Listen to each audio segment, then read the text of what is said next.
اعوذ باللہ من الشیطان الرجیم بسم اللہ الرحمن الرحیم قالوا ادع لنا ربك يبين لنا ما هي ان البقرة تشابه علينا وإنا إن شاء الله لمهتدون آمنت بالله صدق الله العظيم رب اشرح لي صدري ويسر لي أمري واحلل عقدة من لساني يفقهوا قولي اللهم أرنا الحق حقا وارزقنا اتباعه وأرنا الباطل باطلا وارزقنا اجتنابه آمین یا رب العالمین۔ دوستو اور بزرگوں، سورہ بقرہ آیت نمبر 70 آپ کے سامنے تلاوت کی ہے، اور یہ سورہ بقرہ کا 8واں رکوع ہے۔ اس رکوع میں خاص طور پر بنی اسرائیل کو جو کام سونپا گیا، جو گائے کو ذبح کریں، اور اس میں انہوں نے بہانے سازی کرنی شروع کی، عذر پیش کرنا شروع کیے اور مطالبے شروع کیے اور اپنے اوپر پابندیاں لگواتے چلے گئے۔ تو گویا بات سمجھ آ رہی ہے کہ کام نہ کرنا ہو تو 100 بہانے، اور اگر کام کرنا ہو تو بہانہ کیسا۔ تو اب اس آیت کا ترجمہ سنیے۔ قالوا ادع لنا ربک یبین لنا ما ہی، انہوں نے کہا موسیٰ علیہ السلام سے، دعا کر لنا واسطے ہمارے، ربہ کا اپنے رب سے۔ یہاں ایک بات اور غور طلب ہے کہ انہوں نے موسیٰ علیہ السلام کے رب کو اپنا رب تسلیم ہی نہیں کیا۔ یہ بالکل وہی بات ہے کہ جیسے فرعون غرق ہونے کے وقت اس نے جو کہا کہ میں موسیٰ کے رب پر ایمان لایا، میں بھی کہ اگر وہ یہ کہتا کہ میں اپنے رب پر ایمان لایا تو میرا غالب خیال یہ ہے کہ اللہ تعالیٰ رحیم ہے، اللہ مہربان ہے، اللہ ایسا نہیں ہے کہ کوئی اسے ایک مرتبہ پکارے اور اللہ جواب نہ دے۔ لیکن دیکھیے اس کو توفیق ہی نہیں ہوئی، اس نے بھی یہ بات کہی کہ میں موسیٰ کے رب پر ایمان لایا، اور یہ بنی اسرائیل بھی یہی کہہ رہے تھے کہ اپنے رب سے دعا کر، کہ ہمیں بتائے کہ وہ کیا ہے۔ ان البقرۃ تشابہ علینا، بے شک گائے بیل متشابہ ہو گئی ہے ہم پر، وَإِنَّا إِن شَاءَ اللَّهُ لَمُهْتَدُونَ، اور بے شک ہم اگر اللہ نے چاہا تو ہم ہدایت پانے والے ہو جائیں گے۔ آیت کی فصاحت و بلاغت آپ دیکھیں اور ان کا عذر پیش کرنا دیکھیں۔ کہا کرتے ہیں کھسیانی بلی کھمبا نوچے۔ تیسری بار حضرت موسیٰ علیہ السلام کی خدمت پہ حاضر ہوئے، کس منہ سے وہ گئے اور کیا عذر انہوں نے پیش کیا، اور عذر پیش کرنے کے حوالے سے ان البقرۃ تشابہ علینا، بے شک گائے کی بجائے انہوں نے کہا بیل متشابہ ہو گیا۔ پچھلی نشست میں آپ دیکھ چکے کہ گائے کا ذکر تھا، وَإِنَّهَا بَقَرَةٌ جملہ اسمیہ ہے، بے شک وہ گائے ہے، بے شک وہ گائے ہے۔ لیکن یہاں آ کر تیسری بار انہوں نے کہا کہ ہم بیل ڈھونڈتے رہے ہیں، بیل نہیں ہمیں ملا، اور اگر ہمیں مل جائے تو انشاءاللہ البتہ ہم ہدایت پانے والے ہو جائیں۔ روان ترجمہ آپ نے سنا۔ حیران کن بات یہ ہے کہ یہاں تو ایک تو عذر پیش کرنے کا بہانہ وہ کیسا تھا، اور اس میں جو بڑی گہری بات یہ ہے وَإِنَّا إِن شَاءَ اللَّهُ لَمُهْتَدُونَ، بے شک اگر اللہ نے چاہا یعنی سارا الزام اللہ کو دے دیا کہ اللہ نے چاہا ہی نہیں تو ہم کیسے یہ عمل کریں۔ ویسے انشاءاللہ ایک ایسی سنت ہے کہ جس کے بغیر کام کرنا اہل ایمان کے لیے، مسلمانوں کے لیے مناسب نہیں ہے۔ نبی اکرم صلی اللہ علیہ وسلم نے فرمایا کہ انشاءاللہ ضرور کہا کرو۔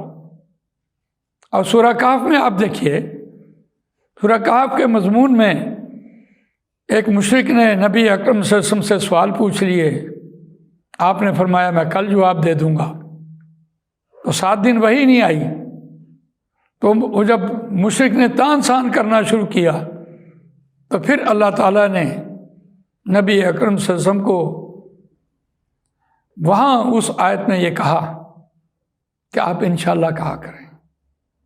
کیوں؟ ان ہوا الا وحی یوحا، آپ اپنی مرضی سے نہیں بولتے، آپ اللہ کی مرضی سے بولتے ہیں۔ اور اگر اللہ کو کوئی بات کہنا بتانا مقصود ہو تو وہ آپ کو بتا دے گا، اگر اللہ کو بتانا مقصود نہ ہو تو آپ کو نہیں بتائے گا۔ تو یہ بڑی بنیادی بات تھی۔ یہ بات انشاءاللہ تعالی یہ نبی اکرم صلی اللہ علیہ وسلم کی ذات اقدس کے ساتھ منسلک ہو گئی ہے۔ لیکن یہ جو امت محمد صلی اللہ علیہ وسلم یہ کہتی ہے انشاءاللہ انشاءاللہ، یہ ہمیں کہا گیا ہے کہ انشاءاللہ کہا کرو، اللہ کی مدد کے بغیر کوئی کام نہ کیا کرو، تو یہ بطور سنت ہے۔ ہم انشاءاللہ کا ذکر تو کر رہے ہوتے ہیں، اور ہم انشاءاللہ بھی وہاں کہتے ہیں جہاں ہم نے کام نہ کرنا ہو، ہماری نیت کام کرنے کی نہیں ہوتی، اور ہم یہ الزام اللہ پر دے دیتے ہیں کہ اللہ کو اگر منظور ہے تو ایسا ہو جائے گا، اگر اللہ کو ایسا منظور نہیں ہے تو نہیں ہوگا۔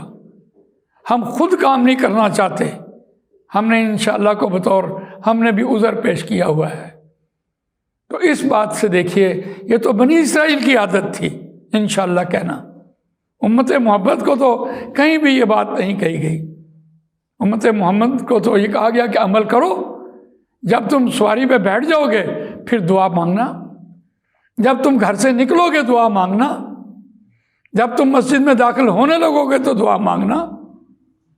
یہ تو نہیں کہا کہ گھر بیٹھے بٹھائے تم سواری کی دعائیں مانگتے رہو۔ اس اینگل سے آپ قرآن بھی دیکھیے، امت محمد صلی اللہ علیہ وسلم کے لیے کیا بڑی رہنمائی ہے۔ اور یہود اور عیسائیوں اور یہودیوں نے اہل ایمان مسلمانوں کے اندر اپنی یہ تعلیمات جو ہیں اس طرح سے راسخ کی ہیں، مسلمان بھی اب بھٹکے ہوئے چلے نظر آ رہے ہیں۔ لیکن اور دلچسپ بات یہ ہے کہ یہودیوں نے یا بنی اسرائیل نے حضرت موسیٰ علیہ السلام سے جو التجا کی وہ یہاں غور طلب ہے کہ ہمارے لیے دعا کر۔ یہاں جو ادعو ہے دعا کرنے کے معنی میں ہو رہا ہوتا ہے، دال عین واو جو ہے دعا پکارنا، بلانا، آواز دینا، اس معنی میں بھی آتا ہے، لیکن یہاں دعا کے معنی ہیں کہ اللہ کے ہاں جا کے التجا کر کہ قوم ہماری یہ کہتی ہے، تو یہاں اس کے معنی دعا کے ہوں گے۔ تو اس پر مجھے ایک بات یاد آ رہی ہے کہ نبی اکرم صلی اللہ علیہ وسلم کی خدمت میں حضرت بلال رضی اللہ تعالیٰ عنہ اور حضرت خباب بن ارت رضی اللہ تعالیٰ عنہ حاضر ہوئے، اور نبی اکرم صلی اللہ علیہ وسلم خانہ کعبہ کی دیوار کے ساتھ استراحت فرما رہے تھے۔ جب ان کو دونوں کو آتے دیکھا تو آپ اٹھ کر بیٹھے، تو پوچھا کیسے آئے ہو یا رسول اللہ، آپ ہمارے لیے دعا فرمائیں۔ تو آپ یقین جانیے جو پہلی بات تھی نبی اکرم صلی اللہ علیہ وسلم نے فرمائی کہ تم موسیٰ علیہ السلام کے ساتھی ہو گئے ہو، وہ موسیٰ کے پاس جا جا کر دعائیں کرواتے تھے۔ تو صحابہ نے عرض کی یا رسول اللہ قالوا سمعنا واطعنا، ہم نے سنا اور ہم نے اطاعت کی۔ بات یہاں بالکل دو ٹوک ہے کہ بنی اسرائیل کے اندر جو عادت تھی وہ دعائیں کروا رہے ہوتے تھے، اور امت محمد صلی اللہ علیہ وسلم کو دعاؤں سے، ایسی دعاؤں سے روکا گیا جن کے پیچھے عمل نہ کرنا ہو۔ نبی اکرم صلی اللہ علیہ وسلم کی ساری زندگی دعاؤں پر محیط رہی۔ کوئی بھی عمل نبی اکرم صلی اللہ علیہ وسلم نے دعا کے بغیر نہیں کیا۔ الدعاء مخ العبادہ۔ لیکن ایسا بھی کبھی نہیں ہوا ہوگا کہ سواری کی دعا ہو اور وہ گھر بیٹھ کر مانگ لیں، اور ایسا بھی کبھی نہیں ہوا ہوگا کہ مسجد میں داخل ہونے کی دعا کو گھر بیٹھے مانگ لیا ہو، اور ایسا بھی کبھی نہیں ہوگا کہ بیت الخلاء کی دعا ہو اور بستر پہ کوئی شخص مانگ رہا ہو۔ تو گویا پہلے عمل اور بعد میں دعا۔ دعا کے بغیر کوئی بھی عمل مستحسن نہیں ہوتا، اس میں برکتیں نہیں ہوتی، اور وہ اللہ اس میں مدد نہیں کرتا۔ جیسے ہم پڑھ رہے ہوتے ہیں، سواری پہ بیٹھتے ہیں تو سبحان الذی سخر لنا ھذا وما کنا لہ مقرنین وانا الی ربنا لمنقلبون۔ تو سواری کی دعا دیکھیے، کوئی بھی دعا ایسی نہیں گزری جس میں اللہ تعالیٰ کو ربنا اللہم یا سبحانہ اس کو مخاطب نہ کیا گیا ہو۔ تو گویا یہ بنی اسرائیل کی عادت تھی کہ ہمارے لیے دعا کریں، ہمارے لیے دعا کریں۔ آج بھی امت محمد صلی اللہ علیہ وسلم یہ ان دعاؤں پہ لگ گئی ہے، دھرے ہاتھ بیٹھے ہیں، دعائیں کر رہے ہیں، دعائیں کر رہے ہیں، دعائیں کر رہے ہیں۔ یہ دعا کا سلسلہ اور دھرے ہاتھ بیٹھے رہنے کا سلسلہ یہ حضرت نوح علیہ السلام کی قوم سے بھی آیا۔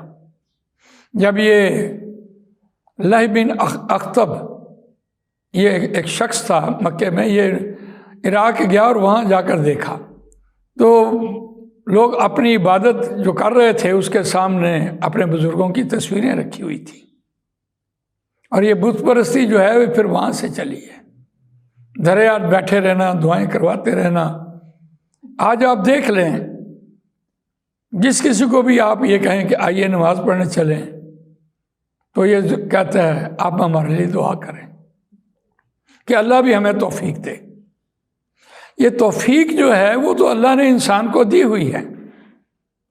توفیق سے مراد یہ ہے کہ اللہ تعالیٰ نے انسان کو جو ہمت، طاقت، صحت، تندرستی، وسائل، مواقع، نعمتیں، یہ جو کچھ بھی اللہ تعالیٰ نے انسان کو دیا ہے یہ سب اللہ کی توفیق ہے، اور یہ توفیق حاصل ہے انسان کو۔ اور اس کے باوجود جب انسان کو کوئی عمل کہا جاتا ہے، نماز کہی جاتی ہے، تو وہ پھر اور توفیق مانگ رہا ہوتا ہے۔ یہ تو بالکل ایسے ہی ہے جیسے آپ کسی بچے کو ٹافیاں دکھائیں اور اس میں سے ایک اس کو نکال کے دے دیں، اور اسے یہ کہیں کہ یہ بچہ یہ کھاؤ اور باقی اور بعد میں لے لینا، تو بچہ کیا کرتا ہے؟